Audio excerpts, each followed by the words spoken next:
kid Robert Joseph. I was born in Boston in 1969, and I'm a global expat of many years. Very excited. My company in Boston offered an opportunity here in the Netherlands, in Limburg, and it's been really quite lovely.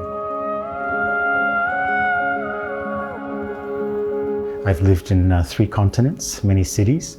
There are a lot of, sometimes people romanticize about an expat life, that there are a lot of challenges, but there are a lot of positives as well. The meditation to me is such an important time to just really, just focus on the day, be strong for the day, be strong for the challenges, and really just appreciation of the self and the opportunity and the day ahead. Every day about meditation is sort of, making sure that you understand things that are, just need to come and go, like the waves, right? And I love it when I can hear the boat sort of sailing by because you feel the waves beginning to come against the rocks.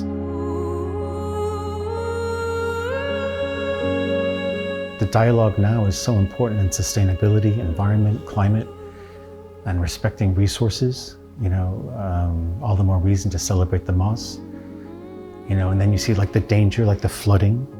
Last year that was very, very scary at this particular location. We could see, the Kennedy Brook here has the measurement on the bridge, so you can actually see the water rising. I think, we have a protective wall here. I mean, the water came within 10 centimeters. The first floor was evacuated. But that's when you really see the power of Moeder Maas. I'm very happy that this opportunity happened on the Meuse River. It's exactly where I wanted to live, how I want to live, and it worked out. Maybe through meditation and actualization, manifestation. The serenity and the vitality of Moeder Maas, that's really, really powerful each day. I never tire of looking at it.